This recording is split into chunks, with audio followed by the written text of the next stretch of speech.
Pessoal, o Tribunal Superior Eleitoral deve julgar nesta terça-feira o uso de imagens dos atos de 7 de setembro em propaganda eleitoral do presidente Jair Bolsonaro e também do candidato a vice, o Braga Neto. O plenário vai decidir se mantém ou não as decisões do Corregedor-Geral Eleitoral, ministro Benedito Gonçalves. Ele determinou a retirada de propagandas à reeleição de Bolsonaro, com imagens que foram gravadas agora durante as comemorações do bicentenário. Foram 2 decisões do ministro em 2 dias, atendendo primeiro a um pedido da coligação de Luiz Inácio Lula da Silva, do PT, e aí depois, agora mais recente, da candidata do União Brasil à presidência, a senadora Soraya Tronic. Gonçalves estipulou um prazo de 24 horas para que o presidente Jair Bolsonaro e o candidato a vice Braga Neto cessem a veiculação de todo e qualquer material de propaganda eleitoral com as imagens de 7 de setembro. Segundo o ministro, o que está demonstrado até o momento é que a associação entre a campanha dos réus e o evento cívico-militar foi incentivada pelo próprio presidente, candidato à reeleição, o que pode ter desdobramento na percepção do eleitorado quanto aos limites do que é ato oficial do presidente, do que é ato de campanha. E essa foi uma grande discussão exatamente no dia de 7 de setembro, né? Muitos críticos disseram que Bolsonaro, candidato à reeleição, capturou aquele momento do 7 de setembro para fazer sua própria campanha, sem que conseguisse se desgrudar muito da imagem também de Bolsonaro, presidente, com a faixa. Quem gostaria de começar com esse assunto aí? Vamos lá, Yuri. Eu gostaria, Zé. O que esperar dessa decisão do TSE amanhã, hein? Boa noite. Sim, boa noite para você, Raquel, Caio, para quem está acompanhando a gente em casa. Acho muito provável que essa decisão, ela foi importante, foi tomada no fim de semana aí pelo ministro Benedito Gonçalves e já causou alguns efeitos. Houve uma reação, obviamente, dos apoiadores do presidente Jair Bolsonaro de criticar mais uma vez um ministro do TSE e uma decisão da Justiça Eleitoral, toda a sensibilidade que envolve isso, mas aquele objetivo do presidente já foi obtido, ele já teve as suas imagens, teve a exposição do dia 7 de setembro. Tão logo saiu essa decisão, muitos dos apoiadores utilizaram as redes sociais para continuar a disseminar essa imagem. E o que era mais importante, o evento ali em si era para Bolsonaro mostrar que está no páreo e com condições de eventualmente virar a situação das pesquisas de intenção de voto. Esse objetivo de levantar a moral, né, dos seus apoiadores, Bolsonaro já conseguiu, independentemente do que saia a partir dessa, se seja mantida ou não essa decisão do TSE. Claro que é importante, sim, que pudesse se espraiar mais na campanha oficial, mas como o presidente já conseguiu utilizar no programa do sábado, e um programa em que ele, inclusive, já respondeu àquela crítica que Lula havia feito, uma crítica bastante infeliz e condenável ao associar os apoiadores do presidente ao movimento supremacista Ku Klux Klan, que é desprezível. O que a campanha de Bolsonaro fez? Inclusive, procurou ali diversos apoiadores do presidente presentes nos atos, tanto em Brasília e, se não me engano, do Rio de Janeiro, justamente aqueles que não eram brancos, tentando mostrar que havia, sim, uma diversidade entre os apoiadores, porque, de fato, eram os apoiadores. São eleitores que vão ser governados por quem vencer as eleições, seja Lula, seja Bolsonaro, seja qualquer outro candidato ou candidata. No fundo, toda essa questão, para a gente terminar aqui, o presidente tem esse revés de não poder continuar usando na sua campanha, mas dado que ele é quem melhor conta com a estrutura de redes sociais, essas imagens vão continuar ali presentes no debate político até o primeiro turno ou segundo turno. Evandro, vou pegar o gancho do Yuri, porque ele olhou do ponto de vista do Bolsonaro, agora eu quero olhar do ponto de vista do Tribunal Superior Eleitoral. O TSE está tentando ali um caminho mais tênue, porque apesar, né, de Bolsonaro, obviamente, a campanha não quer suspender a divulgação dessas imagens, como o Yuri disse, já obteve os efeitos, mas gostaria de continuar usando por mais tempo. Do ponto de vista do TSE, isso é uma punição branda. Porque o que o presidente fez ali na legislação eleitoral é o que se chama de abuso de poder político. Ele usou do cargo para se beneficiar na campanha. Então, ele desequilibrou o jogo entre os outros candidatos. E a punição para alguém que é condenado por abuso de poder político é a cassação da chapa. Então, você simplesmente impedir que as imagens vão ao ar é uma punição muito mais branda do que a punição que efetivamente poderia ser dada a um ato como esse, punição que a gente sabe que não vai ser dada diante de todo o cenário político, da posição do presidente nas pesquisas. Então, os ministros do TSE, que devem referendar, são do ministro Benedito, eles estão indo ali por um meio do caminho, dizendo que estão fazendo alguma coisa e evitando uma decisão mais drástica. Caio Junqueira, você vê como uma decisão branda? Ou uma possibilidade de decisão mais branda, já que vai amanhã? Eu acho muito complicado caçar uma chapa por causa desse 7 de setembro. Né? O Tribunal Superior Eleitoral já demonstrou diversas vezes que ele segue muito um bom senso político. No ano passado, quando o Tribunal Superior Eleitoral julgou também uma ação em relação à campanha de 2018, por impulsionamento, ali debateu-se muito se caçaria a chapa ou não. Aí seria uma forma até de tirar o mandato do presidente Jair Bolsonaro. O Congresso Nacional mandou recado para o TSE de que aquilo não seria viável politicamente e, portanto, o TSE acabou rejeitando aquela ação por impulsionamento de WhatsApp. E é assim que se faz, você não vai caçar um presidente da República que levou aí milhares de pessoas nas ruas, porque ele, supostamente, a gente vai ver o que o direito diz amanhã, o Tribunal Superior Eleitoral, mas porque as pessoas foram às ruas para defendê-lo. Então, por isso que eu divirjo um pouco de achar, será que isso é brando? Né? Porque tirar a propaganda do ar? Não, caçar a chapa. Não. Caçar a chapa. O que eu chamei de uma punição branda foi tirar a propaganda do ar diante do que você poderia fazer. Do tribunal nesse momento. Porque transporta isso aí para uma prefeitura.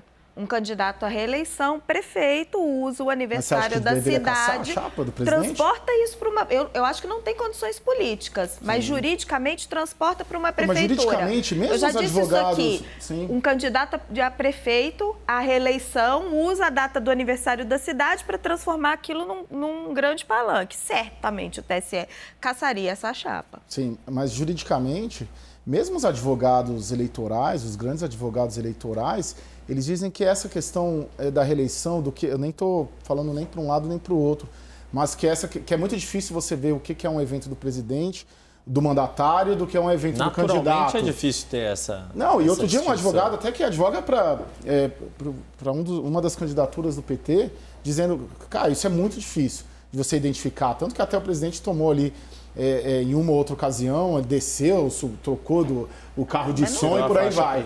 Agora, teve uma série de cuidados para também não dar motivo para essa confusão. Agora, caçar a chapa é meio demais também, claro. né? Não, caçar a chapa é meio demais. Politicamente, todo mundo concorda que não tem condições. Agora, essa coisa que ele tentou ali desvencilhar, e ele está ainda dentro do palácio e faz a crítica que se faz é que a única forma de desvencilhar foi tirar a faixa para subir num palanque e botar a faixa. E mudar de carro. Ele mudou de local. Ele mudou de local, ele tirou a faixa. Subiu no carro de som, saiu do carro oficial. Mas ele dá algumas escorregadas, como ele faz uma primeira fala ainda dentro da residência oficial, em que ele chama os apoiadores para o ato. E essa questão do uso do Palácio da Alvorada, que é a residência oficial do presidente, isso já tem todo um histórico de outras eleições dessa questão. E nesta mesmo, da reunião dos embaixadores. Sim, nessa, mas em outras. Para citar um exemplo, e aí vou citar concretamente porque participei lá. Em 2014, por exemplo, a candidata à reeleição era Dilma Rousseff. Na época, você também estava, acho que em 2014, estava no Estadão também, Raquel, ou não? Estávamos 2014. Nós três? O Caio estava com certeza, mas só para ilustrar essa questão. Cada um puxa o seu. A gente fez uma série de entrevistas com os candidatos todos. Na época, Aécio Neves e Marina Silva foram ao auditório do Estadão, aqui em São Paulo, e no caso de Dilma Rousseff, foi feito, e vários outros veículos e emissoras fizeram isso, foi-se até o Palácio da Alvorada para fazer essa entrevista. A gente foi até lá. O Estadão não tinha uma expertise de transmissão de um evento fora do auditório, mas a gente conseguiu fazer a estrutura para ter isso. E mesmo naquela época já se questionava. E aí o cuidado que houve da campanha do PT naquela época era, olha, o Palácio da Alvorada é a residência oficial dela. E ela tinha os seus compromissos ali em Brasília como presidente. Não vamos fazer a entrevista no Palácio do Planalto, que é o gabinete presidencial. Vamos fazer no Palácio Residencial. E isso havia um certo acordo jurídico, uma interpretação jurídica do tribunal de que isso não configurava nenhum tipo de privilégio ou de quebra dessa isonomia da disputa. Mas é só para citar um exemplo de que essa dificuldade de entender o incumbente, né, o candidato à reeleição, seja presidente, seja governador, seja prefeito e os demais candidatos, isso vai ter para os mais diversos momentos. O que aconteceu no 7 de setembro é que foi um evento muito grande que levou muita gente e ainda com todo o simbolismo da efeméride dos 200 anos da independência do país. Eu quero aproveitar para jogar um pouco desse debate para o Felipe Moura Brasil, que está lá no Rio de Janeiro, já nos conectamos com ele. Felipe, seja muito bem-vindo, uma boa noite para você. Eu quero entender de você se você acredita que houve ou que TSE está sendo brando a apenas pedir para se retirar as imagens para uso da propaganda eleitoral de Jair Bolsonaro e seu vice Braga Neto, se há uma divergência muitas vezes entre as regras que são impostas pelo Tribunal Superior Eleitoral e na hora de aplicar a punição para essas regras, se de fato elas acontecem ou não, e principalmente sobre o que esperar, então, amanhã no TSE sobre este caso especificamente. Joguei toda aquela bomba que foi discutida ali entre os três para você agora, se vira. Boa noite, Evandro. Boa noite a todos. Em relação a essa brandura, a minha posição é exatamente a mesma da Raquel. São decisões brandas contra Jair Bolsonaro, elas poderiam ser maiores e mais intensas. Eu não chamaria de bom senso político, eu chamo de cálculo político que os tribunais fazem em relação a um presidente da República que demonstrou ter força de mobilização, pelo menos em massa nas ruas. O Jair Bolsonaro usa a leniência das instâncias que poderiam coibi-lo para esticar a corda a seu favor. Então, ele sabia que poderia usar a máquina pública no 7 de setembro e que a punição não seria rigorosa. Se fosse rigorosa, ele ia posar de vítima do sistema, ia conseguir criar um magnetismo muito grande com a sua base de eleitores, com os seus militantes, com os seus ativistas, para permanecer como uma força política que foi impedida de concorrer nas eleições, que eventualmente ganharia, mesmo estando em segundo lugar. Se ele não é punido com esse rigor, ele consegue o uso da máquina pública para fazer a propaganda dele, como ele conseguiu. Toda essa repercussão midiática, toda essa repercussão nas redes sociais, tudo isso é benéfico para a disseminação das mensagens que ele queria passar.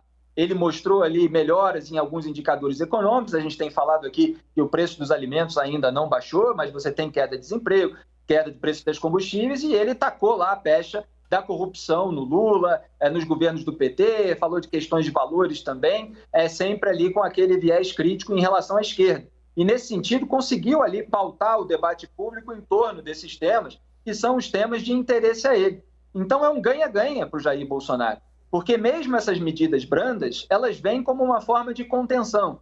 E ele pode usar essas medidas para dizer, olha só como deu certo, olha só como a gente está fazendo algo aqui com uma grande mobilização e estão tentando impedir a nossa mensagem de chegar nas outras pessoas.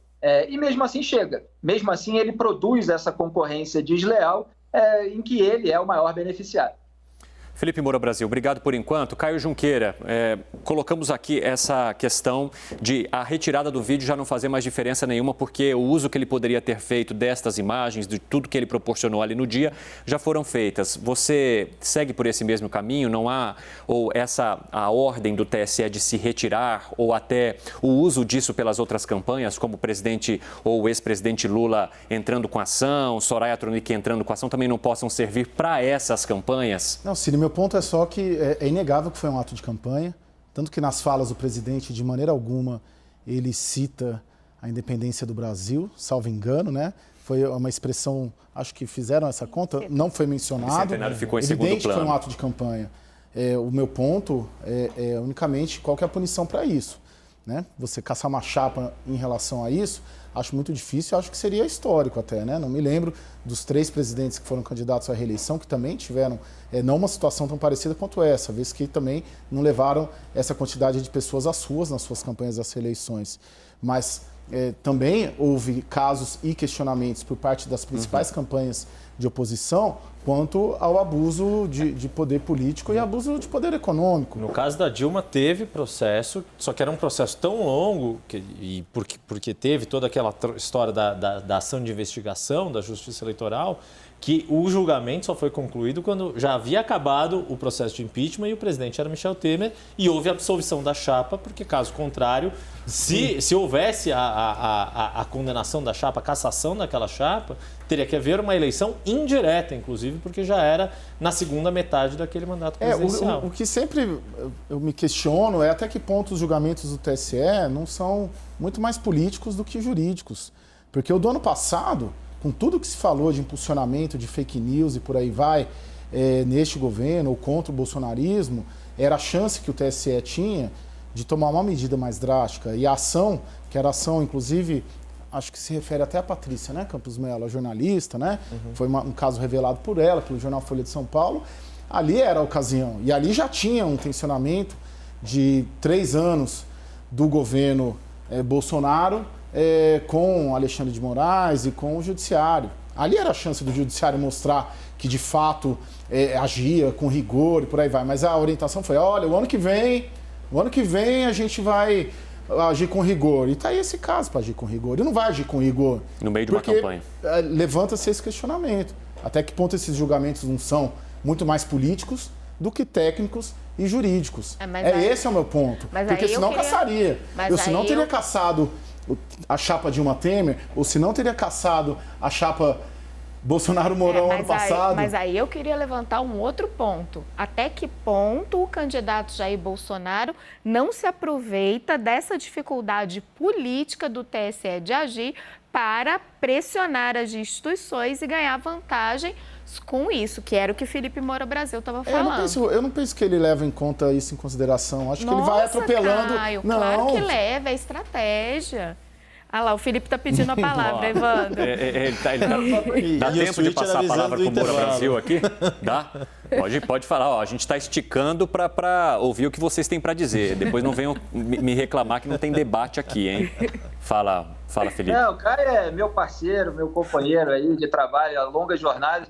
Agora, ele leva em consideração, isso eu tenho que colocar, o Jair Bolsonaro sabe muito bem que ele pode esticar a corda e ele estica a corda para se beneficiar com isso. Ele sabe que há uma impunidade reinante que não era interesse do Supremo Tribunal Federal que ele fosse empichado, não é interesse do Tribunal Superior Eleitoral, não é interesse sequer do adversário direto dele, do Lula, que não teve interesse em se mobilizar pelo impeachment de Jair Bolsonaro quando ele ficou mais ou menos nas cordas no período da pandemia, porque queria enfrentar o Jair Bolsonaro desgastado nessa eleição e continua liderando. Embora perca um pontinho, Jair Bolsonaro recupere um pontinho, mas era o interesse dele. Assim como o FHC lá atrás não quis o impeachment do Lula quando estourou o escândalo do Mensalão, porque pensou em deixá-lo sangrando nas cordas para depois o PSDB ganhar. Foi um cálculo político que não deu certo. O PSDB perdeu 4 eleições seguidas para o PT. Só que o PT tem um outro cálculo, por enquanto pode estar dando certo, a gente vai ver só no resultado do primeiro turno e do segundo. E só queria trazer de volta o ponto da Raquel. Se fosse vereador, se fosse prefeito, tem a menor dúvida de que seria uma punição, no mínimo, mais severa e, eventualmente, até uma cassação, porque já tem precedente para isso, já houve decisões nesse sentido e a imprensa mesmo já trouxe esse retrospecto.